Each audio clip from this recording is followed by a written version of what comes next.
Good morning, ladies and gentlemen, and a big thank you to Startwise for giving me the opportunity to speak with you today about changing your future one habit at a time.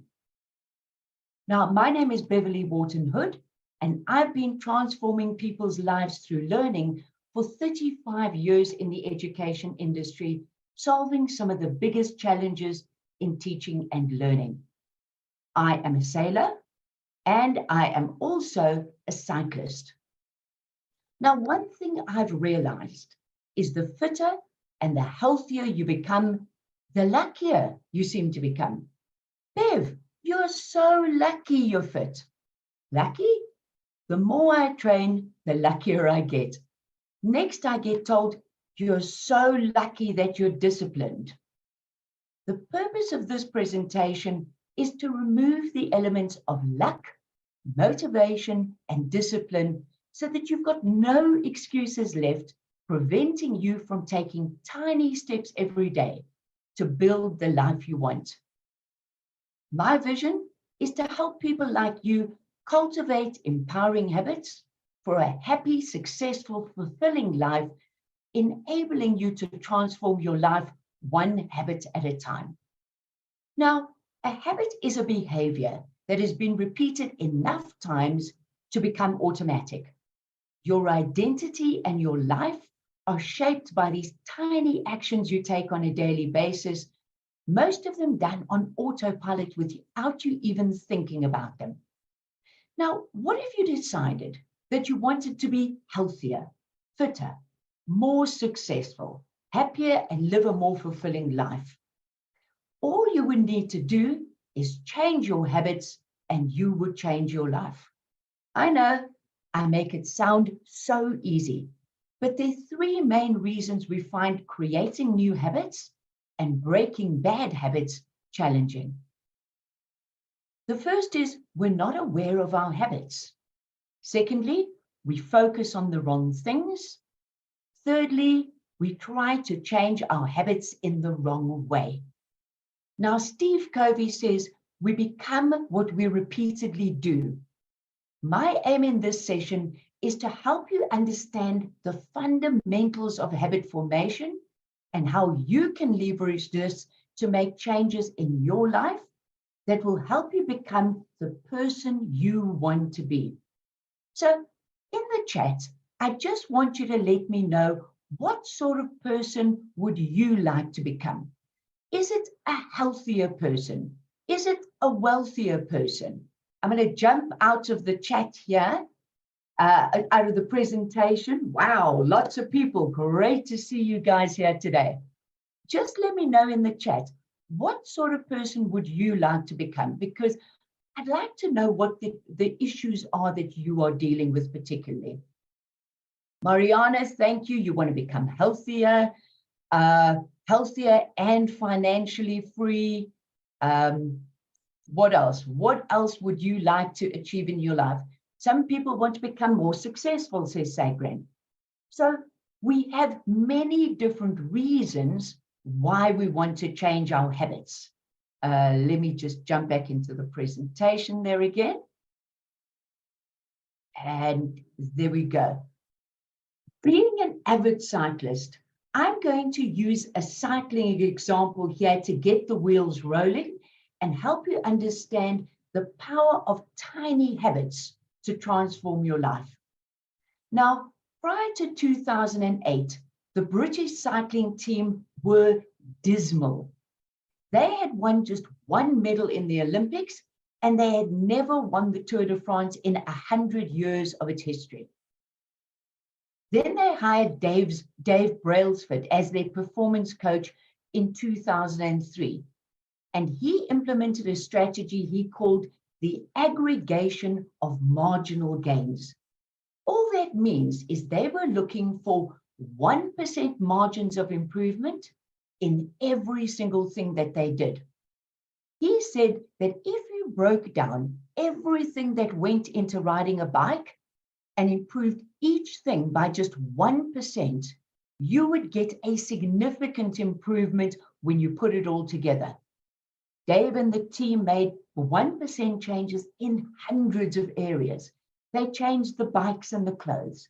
They changed the pillows and the mattresses so riders would sleep better. They changed the diet so that they would fuel them for performance. They got surgeons to teach them proper hand washing techniques to reduce illness.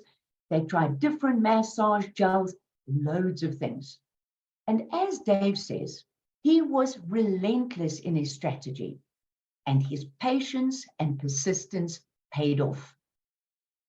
Britain dominated the 2008 and 2012 Olympic Games, winning 60% of the medals in 2008 and setting 9 Olympic records and world records in 2012. In 2012, Bradley Wiggins became the first Brit to win the Tour de France, and another Brit, Chris Froome, won the race in 2013, 2015, 16, and 17, giving Britain 5 Tour de France victories in 6 years and heralding a new era for British cycling. Believe it or not, this is possible for you as well. No, I don't mean winning the Tour de France.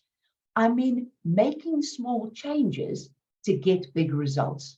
But we need to understand how the brain is programmed so that we work with the flow of the brain and not against it.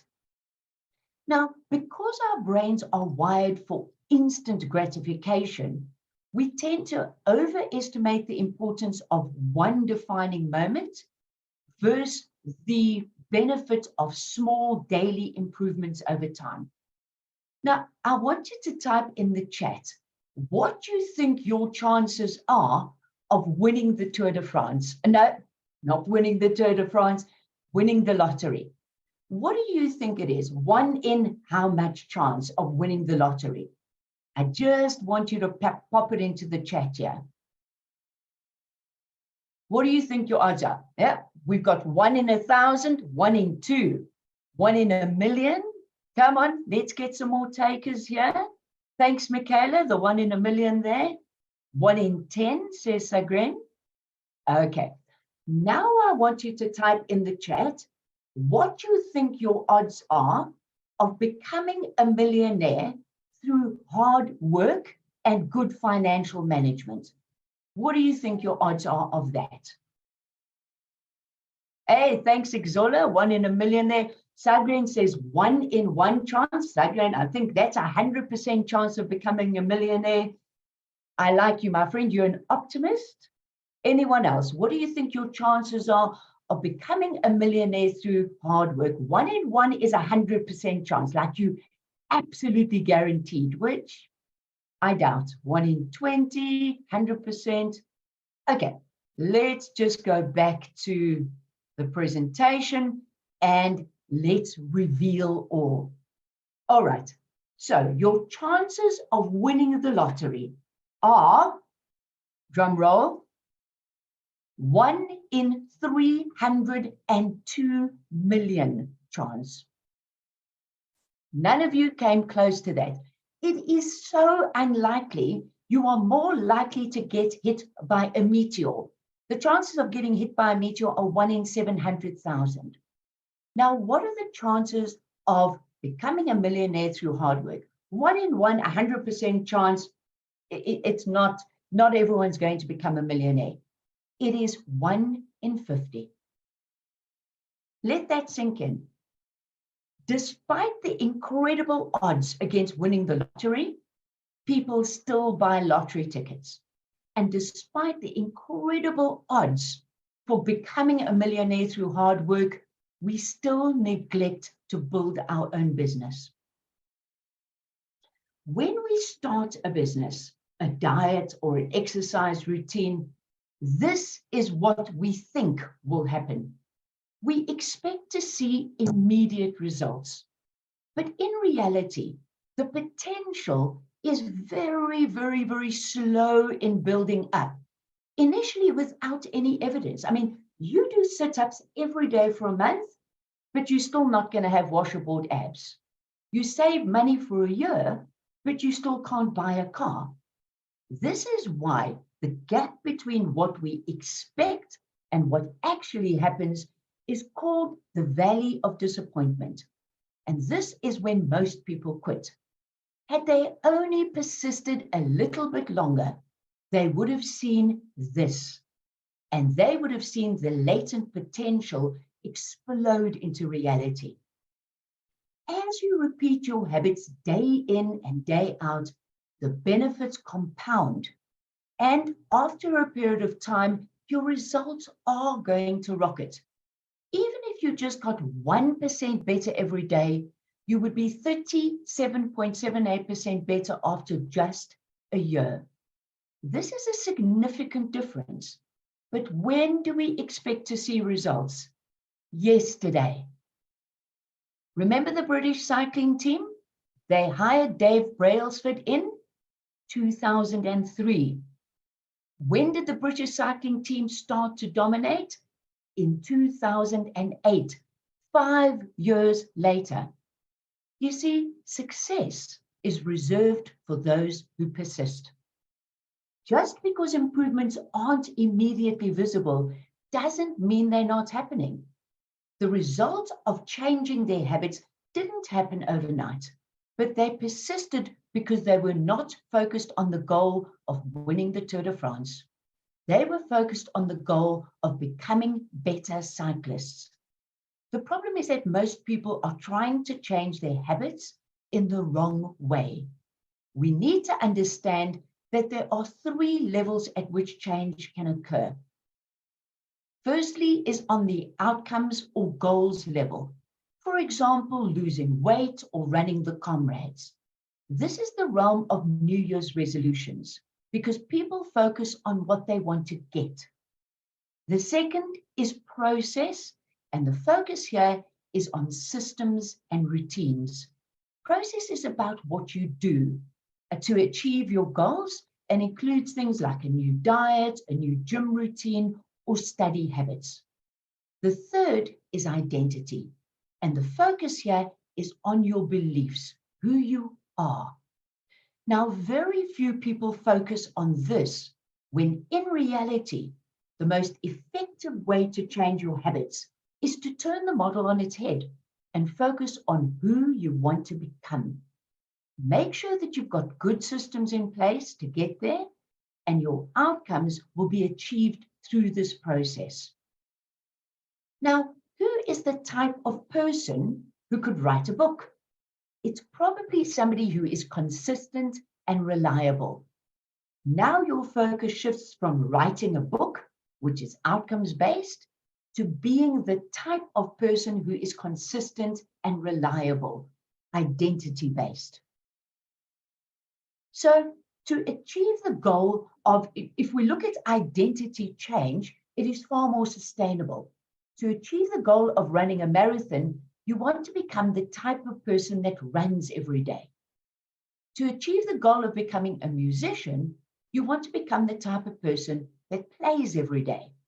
And to achieve the goal of weight loss, you want to become the type of person that makes healthy choices every day. For every action you take, it is a vote for the person you want to become. You see, habits matter because they change your beliefs about yourself. Now, we first need to understand how the brain builds habits so that we can work with the brain and not against it. The 4 stages of habit formation are best described as a feedback loop, which you can see here on the screen. This is an endless cycle that is running automatically every moment of your life.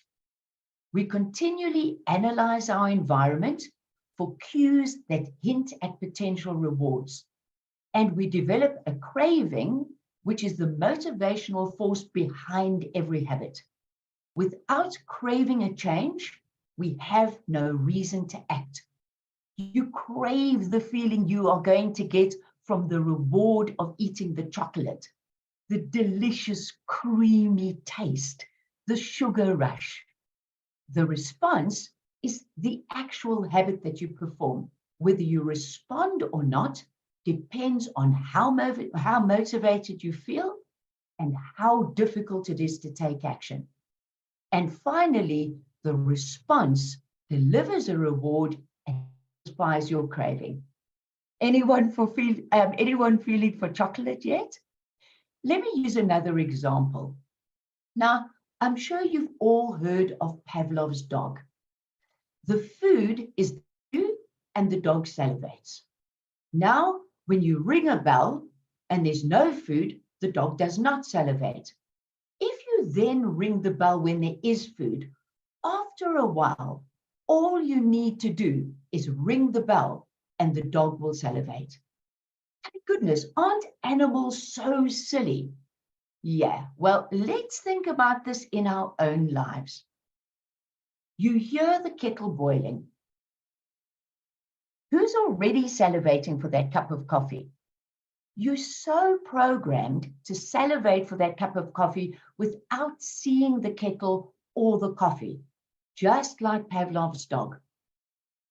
You hear the Netflix doo-doo, and you're off to make popcorn to eat while you watch the latest Netflix movie. We've all been conditioned to respond to a wide array of cues in our environment. All behavior is driven by the desire to solve a problem with as little energy and effort as possible. Whenever you face a problem repeatedly, the brain begins to automate the problem of solving it. So let's look at the habit loop in a little bit more detail. We can split the 4 stages of the habit loop into 2 phases, the problem phase and the solution phase. Now, the problem phase includes the cue and the craving. And this is when you realize that something needs to change. The solution phase includes the response and the reward. And this is when you take action and achieve the change you desire. The cue is the first indication that you are close to a reward. So make the cue obvious so that the brain is actually triggered. Seeing the cue leads to a craving. If you see a chocolate bar, you're more likely to crave it than if you didn't see it. So make it attractive. Cravings are the motivational force behind every habit. Without this craving, there would be no reason to act. Make the response easy, because if it's too difficult to do, there will be insufficient motivation and the behavior won't happen. And finally, the reward is the end goal of every habit. The more satisfying it is, the more your programmed brain will repeat it. So let's just summarize. The cue is about noticing the reward. The craving is about wanting the reward. The response is about getting the reward, and the rewards satisfy us and teach us. Now, for each of the stages of the habit loop, I'm now going to be giving you a few ways in which you can implement this in your life. If you want to change your habits, you first have to be clear about what your habits are. And so a very handy tool to identify your habits is called the habit scorecard. And this is where you can list all your habits that you do on a daily basis, starting first thing in the morning all the way through to last thing at night. Once you've listed all your habits, rate each habit positive, negative, or neutral. For example, you wake up and hit the snooze button. Do you think this is a negative habit, a positive habit, or neutral? It's probably a negative habit because you should set the alarm for the time you actually want to get up. Next, you go and fetch your wife a cup of coffee. Come on, we all agree that's a big plus. Now, if you're struggling to rate the habit, just ask yourself, does this habit help me become the type of person I want to be? For instance, if you wanted to become a fitter, healthier person, which of your current habits are helping you and which are hindering you? In order to be a healthier person, you may decide to drink more water. So make a specific plan or implementation intention, which allows you to fit the new habit into your life. So it could look something like this. I will drink a glass of water at 7 a.m. in the bathroom. Or I will meditate for 2 minutes at 6 a.m. in my bedroom. I know, it sounds like one of those murder mysteries, but this habit is now much more likely to happen. But to make it even more likely to happen, we stack this habit with an existing habit. So after brushing my teeth, which is an existing habit, I will drink a glass of water at 7 a.m. in the bathroom. Now the new habit is exponentially more likely to happen because it is stacked with an existing habit. To increase the likelihood of the habit happening, make it obvious. Have a glass ready and waiting on the basin next to your toothbrush as a visual reminder. Next, we will look at the craving stage and making it attractive. Want to make sure a habit happens? Then bundle a habit you want to do, like eating popcorn while watching Netflix on a Saturday night, with a habit you need to do, like getting some exercise. This is called temptation bundling. You're not allowed to sit on the couch to watch Netflix until you've jogged on the spot for 1 minute, for instance. Maybe you've got some friends who also want to exercise more.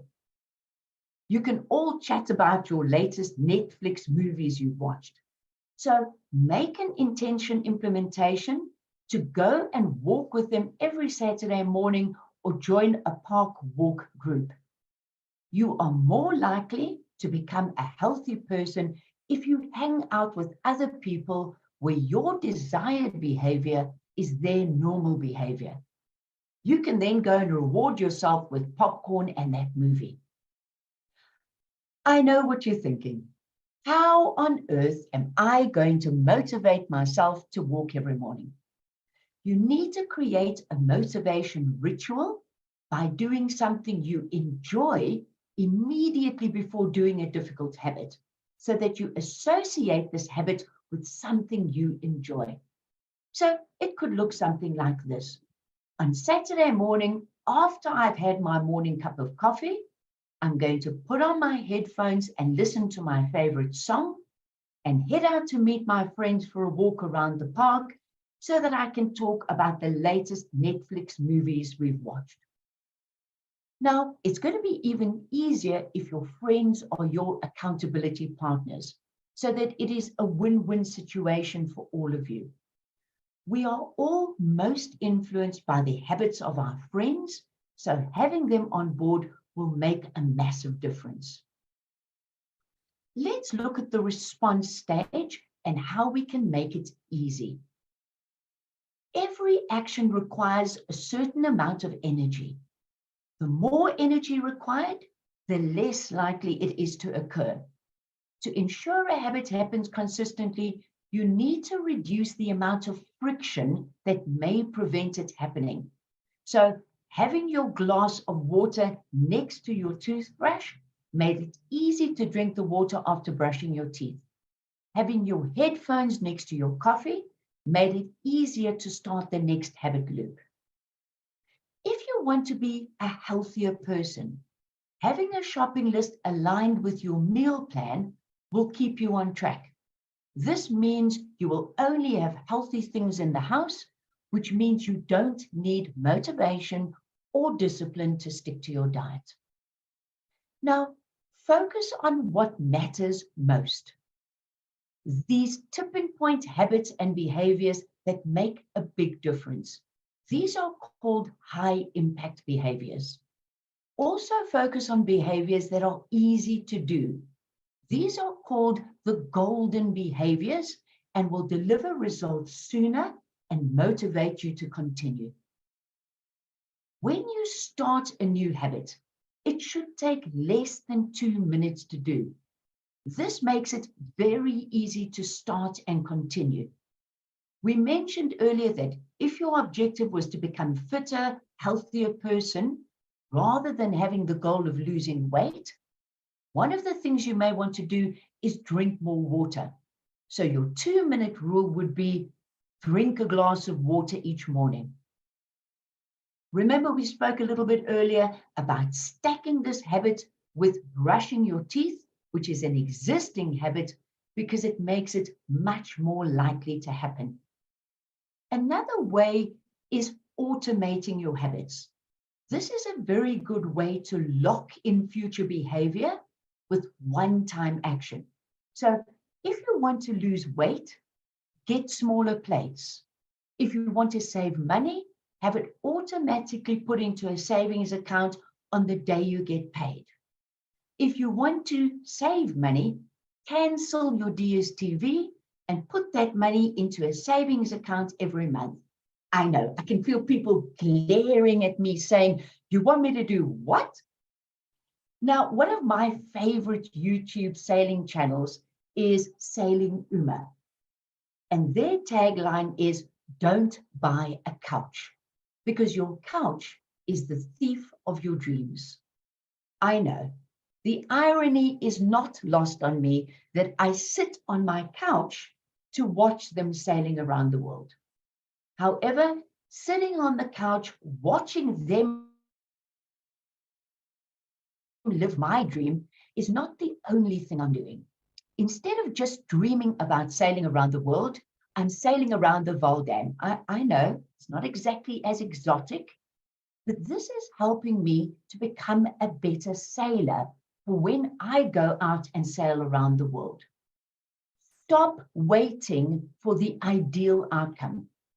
If you have an all or nothing approach, you will probably end up with nothing. Now, the last stage that we're going to look at is the reward stage. And I want to make it as satisfying as possible so that people are motivated to take action.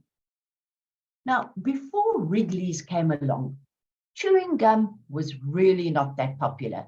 It was chewy, but it wasn't very tasty. Wrigley's revolutionized the industry by adding tasty flavors like juicy fruit, refreshing flavors like double mint and spearmint. They then took it a step further, pushing chewing gum as the way to refresh your taste. This provided immediate, satisfying reinforcement, and they quickly became the world's largest chewing gum company. I personally love the bottom line on this little brochure. It says, chew Wrigley's gum daily to help sweeten your breath, brighten your teeth, and aid digestion. Millions do. So make it satisfying and obviously make it attractive as well. Now, the cardinal rule of behavior change is what is immediately rewarded is repeated, and what is immediately punished is avoided. If you want to reinforce a behavior, immediate reward or punishment after the habit will determine whether the habit is repeated or avoided. In order to become a healthier person, you may decide to eat at home rather than eating out where there's too much temptation. Take the money you've saved from eating out, put it into a holiday fund so that you can reward yourself and flaunt your beautiful new healthy body. Now, let's say you want to become the type of person that makes more sales calls per day. You could use the simple habit tracker called the Paperclip strategy. Have a jar of paper clips representing the number of sales calls you want to make per day. When you make a sales call, move one paper clip from the full jar to the empty jar. You're not allowed to do anything else until you have moved all the paper clips. This is what Trent Drysmith did to become one of the most successful salespeople in the world, except he moved 120 paper clips per day. By age 24, he was making $75,000 per year, the equivalent of about $125,000 today. And it wasn't long before he landed a six-figure job with another company. Now, what will many people call Trent? You guessed it, lucky. It's amazing. The more paperclips he moved, the luckier he got. The paperclip strategy is effective because it makes your progress obvious. It's attractive and it's satisfying when you see all those paperclips moved across. It is a visual representation of your success. Now, perfection is not possible. We will sometimes stray from our good intentions. Just never miss twice. The first mistake is never the one that ruins you. If you are on a diet and you cheat, that's not a problem. It's like getting a flat tire. If you say, well, I ate that burger, so I may as well eat the cookies and the cake, it's like taking a knife and slashing the other 3 tires. Don't fall into an all or nothing way of thinking because it just derails your plans. If you can't make 10 sales calls, make 5. If you can't meditate for 10 minutes, do 2. Just do something. We've covered all the stages of the habit loop and a few examples to show you how you can implement these in your daily life. Please feel free to take a screenshot of this if you feel it would be useful to you. I will be doing more webinars in the future where I really dig into the details and do habits for health, habits for wealth, habits for success, etc. And we'll really look at specific examples. Make good habits inevitable and bad habits almost impossible. Remember, the objective is to keep is to not need motivation and discipline. Now, more often than not, the reason we don't succeed in embedding new habits that serve us is because we try to do too much. We focus on the goal instead of the type of person we need to become to create sustainable change. We don't persist and we quit in the valley of disappointment when we don't get immediate results and we don't create the right environment that makes change easy. So we need discipline and motivation, both of which are in very short supply. You do not rise to the level of your goals, you fall to the level of your systems. Your systems are the bedrock that map how you are going to become the type of person you want to be. It doesn't matter if you are successful or unsuccessful now. What matters is your trajectory, whether your habits are putting you on the path to success.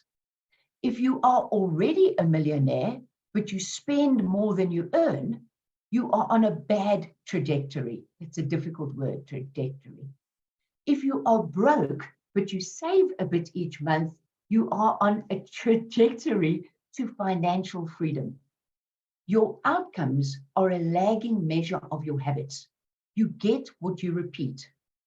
Your net worth is a lagging measure of your financial habits. Your weight is a lagging measure of your eating habits. And your clutter is a lagging measure of your cleaning habits. Just a big thanks to James Clear, who is the author of Atomic Habits, for writing this incredible book, which is the main source of this material. He says that there are no high-performing people. There are only high-performing habits. So get started on your habit stacking and have fun with it. Thank you so much for attending this session. I'd like to give you the detailed habit scorecard as a free gift to get you started on your journey. So please share your email address with Ashley if you would like me to mail this to you. And you can find out about the next steps that you can take to become the type of person you want to be.